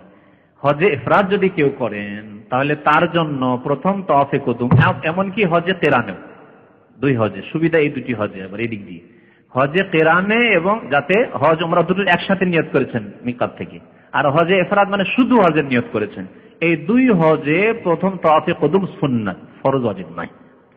এই সুন্নাত যদি ছুটে যায়, সময় নেই অথবা ভিড়ে আমি আর মক্কা যেতে পারবো না, 8 তারিখে সন্ধ্যা হয়ে গেল, এখন চলে এলাম মেনা, মেনাতেও থাকা সুন্নত আর ওইদিকে তাওয়াফে কুদুমে যাওয়া সুন্নত, দুটোই সুন্নত, দুটোই সমান সমান। সুতরাং আর মক্কা যাবো না, এইখান থেকে আমার হজ স্টার্ট, কোনো অসুবিধা নেই। এমনকি 9 তারিখে অনেকেই হয়তো ছাড়লো না, আপনার কাছে পারমিশন নেই, 9 তারিখে দয়া হয়ে যায়, চেকপোস্টে ছেড়ে দেয়, 9 তারিখে সরাসরি আরাফা পৌঁছিলেন, কোনো অসুবিধা নেই। তাওয়াফে কুদুম ইফরাদকারী এবং কেরানকারীর জন্য আবার বলছি সুন্নত। শুধু ফরজ কার জন্য? যে হজে তামাত্তু করবে, কারণ উমরা সেপারেট করছে আলাদা করে আর হজ আলাদা করছে, সেই জন্য তার জন্য উমরার তওয়াফে কুদুম হচ্ছে তওয়াফ ফরজ, আর তারপরে সাফা মারওয়া ফরজ, তারপরে মাথার চুল কাটবে, তাকে যেতেই হবে। ছেলেদের আকিকা কতদিন থেকে কত বছর পর্যন্ত দেওয়া এবং কুরবানির গরু? ছেলে মেয়ের আকিকা সম্পর্কে ইনশাআল্লাহ হজের পরে বিস্তারিত একটি বক্তব্য করব ইনশাআল্লাহ, তাতে শুনতে পাবেন হজের পরে, ইসলাম চ্যানেল খোলার পরে। তো আকিকা 7 দিনে, 14 দিনে, 21 দিনের হাদিস রয়েছে, বাকি কোনো সহিহ হাদিস নেই। তারপরে কিছু ওলামারা বলেছেন যে দিয়ে দিলে আল্লাহ কবুল করবে, হয়তো এরকম ফতোয়া দিয়েছেন, ইজতিহাদি ফতোয়া। আর কিছু ওলামা বলেছেন না, কোনো প্রমাণ নেই, তখন দেবেন না। সুতরাং আপনি জেনে শুনে আর এরকম ভুল করবেন না, 7ম দিনে দেবেন, না হয় 14 দিনে দেবেন, না হয় 21 দিনে দেবেন, ব্যাস এর মধ্যে দেবেন। আপনি সুন্নাত মোতাবেক কাজ করেন, যাতে কবুল হয়, তাতে কোনো সন্দেহ না, তাই কবুল হয়। ছেলে হলে 2টো দেওয়া সুন্নত মুস্তাহাব, যদি পারে, যদি অভাব থাকে 1টি দিলেও যথেষ্ট। মেয়ে হলে 1টি দেবে, এবং ছাগল, দুম্বা, ভেড়া, ভেড়ি, খাসি, বকরি এগুলি থেকে দেবে। গরু, উটের আকিকা দেওয়ার কোনো প্রমাণ নেই, ভাগেও নেই, গোটাতেও সাহাবাই কেরাম থেকে নেই। পরবর্তীতে গোটা গরু বা আপনার কি বলে উট, এগুলি দেওয়ার কিছু প্রমাণ পাওয়া যায় তাবেঈনদের জামানা থেকে। তাই আমরা বলি, যদি আপনাকে গরুই দিতে হয়, খুব ভালো লাগে, তাহলে গোটা গরু দেন। ছেলে হয়েছে 2টো গরু দেন, মাশাআল্লাহ, খুব খাওয়ান করি, মিসকিন নিজেও খান। 2টো উট দেন, মেয়ে হয়েছে 1টা গরু দেন, এইরকম যদি করেন ঠিক আছে। কিন্তু ভাগ দেওয়ার ফতোয়া হচ্ছে দুর্বল এবং ভিত্তিহীন, দলিল ভিত্তিক নাই, এর কোনো দলিল নেই। কিছু আলেমদের ফতোয়া আছে দলিল বিহীন। কিরকম? ওরা কিয়াস করেছে কুরবানির ওপর, যে কুরবানির কাছাকাছি এটাও ওইটাও, সুতরাং কুরবানিতে যেমন 7 ভাগ চলে, আকিকাতেও 7 ভাগ চলবে। এটি সামান্য কিছু আলেমদের খেয়াল খুশি ফতোয়া মাত্র, এর পিছনে কোনো দলিল নেই। ওইটা তো বললাম যে আসলে যখন নাই, এমনি তো দেওয়া যাবে না, তো কুরবানির ভাগের সাথে প্রশ্নে ওঠে না, ভাগই নেই, তার ঝামেলাই শেষ হবে না। আমি একটি হাদিসে দেখেছি হারামে নামাজ পড়তে। জি, মিশকাতে যে হাদিসটি আছে এটি হাদিস, যে মসজিদে হারামে নামাজ পড়ে 1 লক্ষ, এটি সহিহ হাদিস আছে, জয়ীফও আছে, সহিহ। আর মসজিদ নববীতে নামাজ পড়লে সহিহ হাদিস আছে 1000, তবে আরেকটি জয়ীফ দুর্বল হাদিস, তাতে 50,000 আছে। সেজন্য দুর্বল আস্থা না করে 1000টাই ধরে রাখেন, বাকি আল্লাহর রহমত প্রশস্ত। আল্লাহ যদি লক্ষ্য দিয়ে দেন তো অসুবিধা কি, আল্লাহ পাকেন। হ্যাঁ, আল্লাহ ইউতি মান ইয়াশা, হ্যাঁ, আল্লাহ ইয়ারযুকু মান ইয়াশা বিগাইরি হিসাব, আল্লাহ বিনা হিসাবে দিতে পারে, আপনার ইখলাসের উপর। কিন্তু 50,000-এর হাদিসটি হচ্ছে দুর্বল হাদিস। জি, আর মসজিদে আকসা, বাইতুল মুকাদ্দাসের মসজিদে হচ্ছে 500। জি,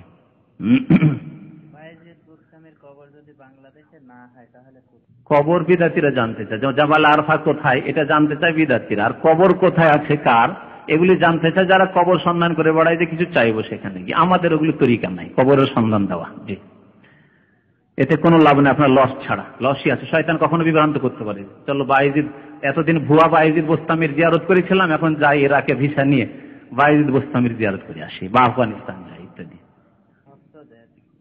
প্রত্যেক সপ্তাহে দোয়া করলে কেমন কথা? দোয়া মাহফিল করা জায়েজ নাই, কিন্তু আপনি সবসময় দোয়া করেন। মুসলিম নরনারী যারা মারা গেছে, বিশেষ করে তারা রহমতের, আল্লাহর রহমতের মুখাপেক্ষী, সুতরাং তাদের জন্য বেশি বেশি দোয়া করেন। আর যত বেশি আপনার আত্মীয়তা রয়েছে তার সাথে, তত বেশি আপনার হক রয়েছে। বিশেষ করে মাতা পিতা, শুধু 2-4-6 মাসে 1 বছর দোয়া করলেন, বা বছরে একদিন ওই যেই দিনে মারা গেছে সেই দিনে মৃত্যু বার্ষিকী হিন্দুদের মতো পালন করলেন না, সবসময় দোয়া করেন, চলতে ফিরতে উঠতে বসতে, রব্বির রহমাকুমা রব্বায়ানি সগীরা, রব্বির রহমাকুমা রব্বায়ানি সগীরা, অথবা আল্লাহ তুমি আমার বাবা মাকে গুনাহ মাফ করে দাও, তাদের আল্লাহ তাদেরকে তুমি জান্নাতুল ফিরদৌস দান করো। সবসময় দোয়া করেন আপনি, এবং মাঝে মাঝেই যান আপনি। যদি আপনি আব্বা আম্মার কবরের কাছে আপনি মাঝে মাঝে যান, এটাকে জরুরি না মনে করে, সুন্নত না মনে করে, যে প্রতিদিন আমি ফজর নামাজ পড়ে একবার একটু গিয়ে আম্মা আব্বার কবর কাছে দোয়া করো, কোনো দোষ নেই। বাস এটাকে না মনে করলে হচ্ছে এটি সুন্নত নয়, কিন্তু বিদআত নয়, যেতে পারেন অনির্দিষ্ট। কখনো আমি প্রতিদিন গেলাম, কখনো হয়তো 2-4 দিন যেতে পারলাম না, ছুটি এখানে বিদেশে আছি 2 বছর যেতে পারলাম না, যে কয়দিন 2 মাস বাড়িতে থাকবো প্রতিদিন যাবো, কোনো অসুবিধা নেই। হ্যাঁ, অবশ্যই যাওয়া যায়, প্রত্যেকের কবর কাছে যাওয়া যাবে, তবে শিরকের যেগুলি বাজার হয়ে গেছে সেগুলিতে যাবে না। শিরকের বাজার হচ্ছে পাকা কবরগুলি, শিরকের বাজার সেখানে গরম হয়ে গেছে, সেগুলি যাবে না। না না, মেয়েরাকে জিয়ারত করতে নিষেধ করা আছে, তারা বাড়িতে বসে দোয়া করবে, বাড়িতে বসে দোয়া করবে। আল্লাহর কসম করেছেন দিয়ে কসম যদি পালন করেন তাহলে কিছুই লাগবে না, যে আপনি রাখবো না বলেছেন রাখবেন না, তাহলে ঝামেলা শেষ। আর যদি দেখা যায় না স্ত্রীর কোনো দোষ নেই কিন্তু আপনি জুলুম করেছেন, তাহলে অবশ্যই এই কসম ভাঙতে হবে, অবশ্যই কসম ভাঙতে হবে। আপনি স্ত্রীকে যদি ফিরিয়ে রাখতে চান তাহলে কসমের কাফারা দিয়ে দেন। কসমের কাফারা হচ্ছে একটি গোলাম স্বাধীন করা, গোলাম তো একদল নেই, তাহলে তারপরে হচ্ছে 10টি মিসকিনকে খাবার দেওয়া, 10টি মিসকিনকে কাপড় পরানো, এই দুটোর একটি 10টি মিসকিনের খাবার দেন। যদি না পারেন তাহলে তখন 3টি রোজা রাখবেন। তবে 3 রোজা চলবে না যখন আপনি 10টি মিসকিনকে খাওয়াইতে পারছেন। 10 মিসকিনের খাবার হচ্ছে এক মিসকিনের 1.5 কেজি করে চাউল। 1.5 কেজি করে চাউল দিলে মোটামুটি কত লাগে? 15 কেজি চাউল। 15 কেজি চাউল কে দিতে পারবেন না? কাপড়ে হয়তো একটু বেশি পড়ে যাবে, তাই না? একটা পাঞ্জাবি, একটা পায়জামা দিতে হবে, একটা লুঙ্গি বা একটা শার্ট, একটা লুঙ্গি আর একটা শার্ট দিতে হবে, তাহলে বেশি পড়ে যাবে। যাই হোক, দিতে পারলে দেবেন। এক ভাই দোয়া চেয়েছেন, তার আব্বা অসুস্থ রয়েছে, আর এক ভাই তার আম্মা অসুস্থ রয়েছে। আল্লাহ পাক যেন সবাইকে যেন সুস্থ করেন, তাদের আব্বা আম্মাকে যেন সুস্থ করে দেন। আল্লাহ পাক যেন আমাদের সবাইকে শিফা দান করেন, সুস্থ রাখেন। আমিন। সাল্লাল্লাহু আলাইহি ওয়া সাল্লাম মুহাম্মদ ওয়া আলা আলিহি ওয়া সাহবিহি।